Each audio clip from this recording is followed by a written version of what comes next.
Oke teman-teman, selamat datang kembali di channel Bangkit Kembali ya. Mudah-mudahan hari ini teman-teman dimanapun berada tetap sehat, tetap semangat, dan yang pasti selalu klik petir 1x24 jam ya.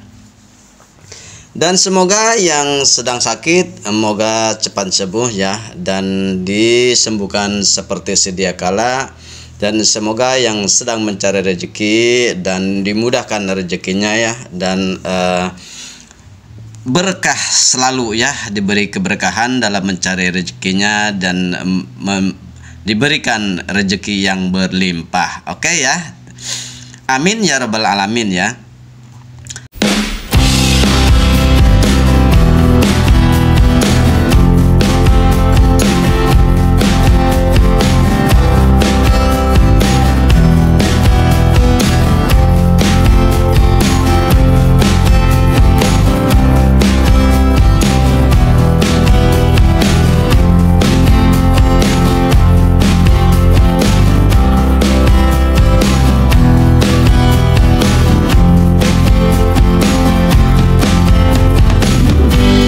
Oke teman-teman, di sini ada update terbaru daripada Pi Network ini ya, yang mana makin hari dan makin mendekati yaitu open mainnet ya.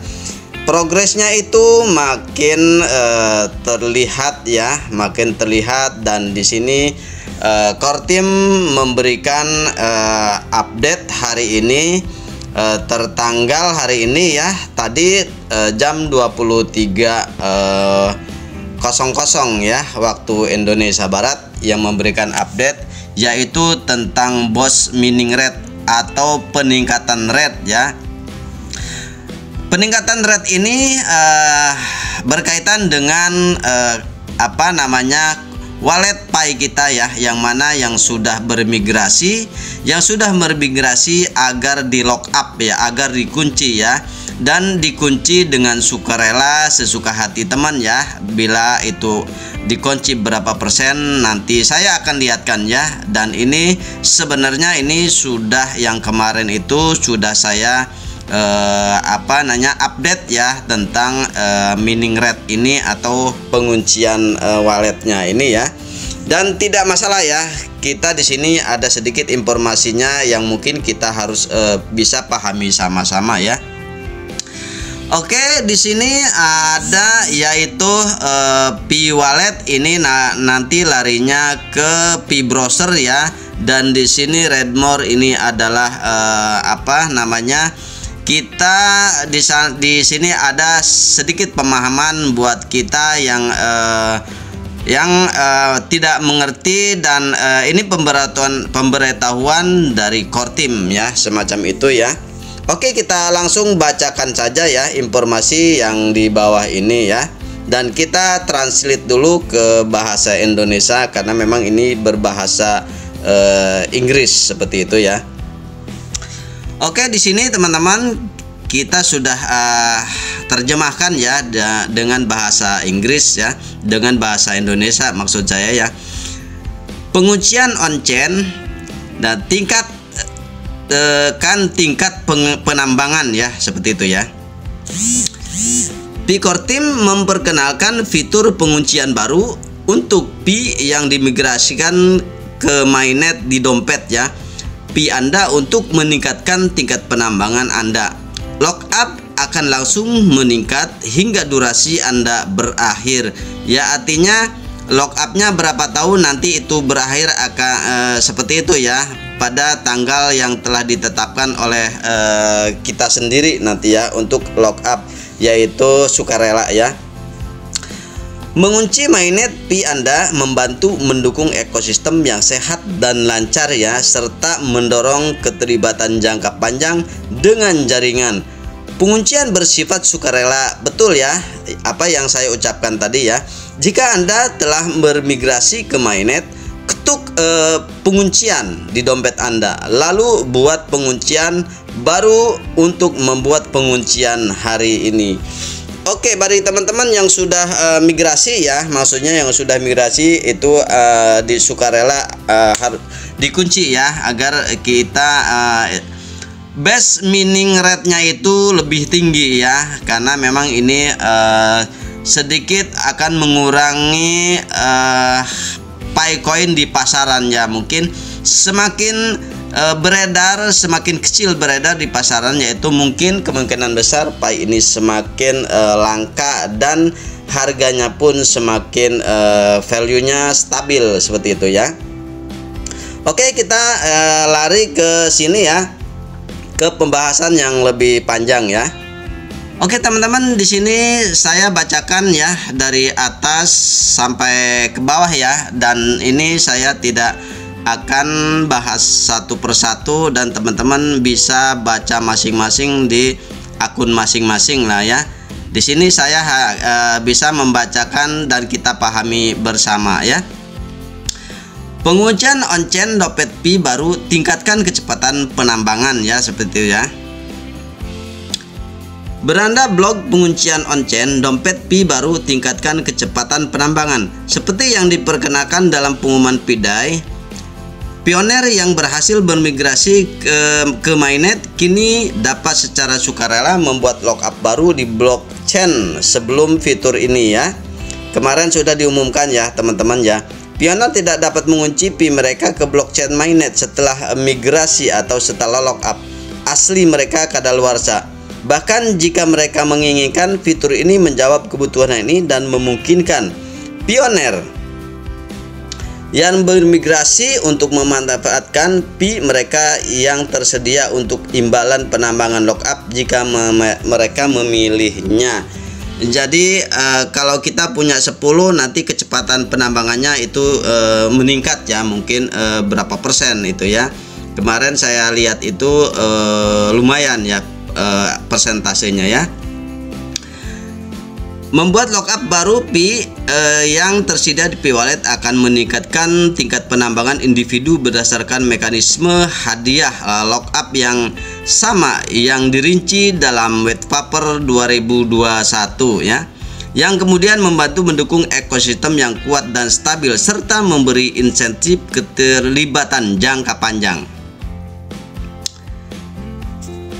Cukup ketuk lockup di Pi Wallet Anda dan pilih Create New Lockup untuk memulai lockup baru yang langsung mengikat ya hingga durasi Anda berakhir. Peningkatan penambangan akan berlaku di sesi penambangan berikutnya setelah lockup. Jadi setelah lockup sesi penambangannya itu berlaku ya, seperti itu ya. Jadi lockup dulu, nanti setelah lockup itu jadi rate penambangan itu besar seperti itu ya teman-teman ya, biar dipahami ya. Secara keseluruhan, fitur lockup merupakan langkah strategis untuk memastikan transisi yang sehat dan lancar seiring pertumbuhan dan evolusi jaringan, terutama karena kami berfokus pada pengembangan ekosistem aplikasi transaksi berbasis utilitas dan barang layanan nyata. Jadi di sini juga kita ini core team mungkin ya, core team itu berfokus pada aplikasi utilitas sekarang itu, makanya kita diharuskan sukarela ya untuk lockup atau mengunci koin kita sebagian ya untuk jangka waktu yang telah ditentukan oleh kita ya, sekaligus memberi kesempatan lain bagi pionir untuk meningkatkan laju penambangan mereka. Oke ya, base rate-nya itu naik seperti itu ya teman-teman ya. Apa bedanya dengan penguncian pramigrasi? Penting untuk dicatat bahwa kedua jenis lockup mengikat perhitungan hadiah yang sama dan tidak dapat dibatalkan setelah dilakukan. Namun keduanya berbeda dalam hal Pi yang terpengaruh implementasinya. Konfigurasi lockup pramigrasi meningkatkan Pi Anda saat ini berdasarkan pengaturan lockup di masa mendatang dan mempengaruhi Pi dalam migrasi berikutnya. Jadi setelah kita penguncian itu di lockup, dan itu mempengaruhi kecepatannya setelah lockup itu, dan setelah lockup nanti akan migrasi yang kedua seperti itu ya, yang kedua ya teman-teman ya. Sedangkan fitur baru ini hanya berlaku untuk Pi yang telah Anda peroleh di blockchain mainnet dan bebas untuk dikunci. Ya, jadi tidak wajib juga ya teman-teman kita sekedar berkontribusi membantu core team dan agar Picoin ini langka di pasaran dan koin-koin kita itu akan value-nya akan tinggi seperti itu kalau memang langka di pasaran ya. Sehubungan dengan implementasinya, lockup pramigrasi diterapkan saat migrasi saldo Anda dapat ditransfer. Sementara mekanisme lockup baru ini secara langsung mengunci Pi Anda di blockchain tepat setelah konfirmasi Anda di antarmuka dompet. Jadi terkhusus yang sudah migrasi aja ya, ini ya. Bagi teman-teman yang belum migrasi itu nggak bisa seperti itu ya. Perbedaan lainnya adalah bahwa lockup 200% yang merupakan 200% dari jumlah yang saat ini dimigrasikan tersedia dengan fitur ini. Banyak pioner yang bermigrasi ke mainnet yang menerima Pi berbasis utilitas melalui aplikasi Pi atau perdagangan lokal, memungkinkan lebih banyak Pi di dompet mainnet mereka daripada Pi yang mereka tambang. Jadi, lockup 200% dimungkinkan dalam fitur ini. Mereka dalam memilih untuk lockup, jumlah ini memaksimalkan imbalan penambangan lockup mereka. Oke ya, bisa dipahami ya teman-teman ya. Kita lanjut ke bawah ya. Catatan, bagi pioner yang belum migrasi ke mainnet, tidak ada alasan untuk khawatir. Jadi yang belum migrasi santai ya teman-teman, nanti kebagian untuk lockupnya ya. Ya mudah-mudahan tidak dianjurkan untuk melockup yang sekarang belum migrasi ya. Anda tetap mempertahankan konfigurasi lockup pramigrasi yang telah Anda komitmenkan di aplikasi penambangan, yang berarti Anda tidak akan kehilangan bonus Pi yang diterima dari lockup baru di Pi Wallet. Lockup on-chain baru adalah fitur tambahan yang tersedia setelah Anda bermigrasi. Betul ya, yang memastikan bahwa semua pioner terlepas dari status migrasi mereka memiliki peluang untuk terlibat dan mendapatkan keuntungan dari berbagai hadiah penambangan jaringan ya, seperti itu ya.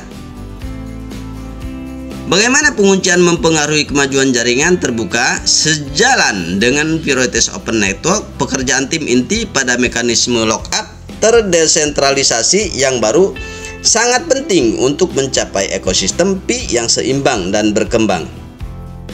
Dengan memperkenalkan fitur lockup baru secara langsung pada blockchain yang memberikan insentif bagi partisipasi jangka panjang dan memfasilitasi jaringan yang mengatur sendiri pasokan Pi yang beredar dengan cara yang terdesentralisasi. Oke ya. Kami menambahkan komponen yang hilang ke ekosistem mainnet dan memungkinkan upaya yang lebih terdesentralisasi untuk mendukung utilitas dan keberlanjutan jaringan. Perkembangan ini sangat penting untuk mendorong para pioner agar terlibat secara mendalam dengan jaringan, sehingga mendorong lingkungan yang lebih stabil yang menguntungkan semua orang. Jadi ini menguntungkan bagi semua orang ya teman-teman ya. Baca bagian lockup di white paper 2021 untuk mempelajari lebih lanjut. Nantikan pembaruan kami dan pastikan Anda siap memanfaatkan fitur-fitur terbaru sepenuhnya saat tersedia. Pi Network bermaksud untuk beralih ke open network pada tahun 2024. Oke, bagian bawah ini udah berbicara soal mainnetnya teman-teman ya. Bergantung pada pemenuhan kondisi tertentu dan tujuan strategis yang dirinci dalam pengumuman di sini.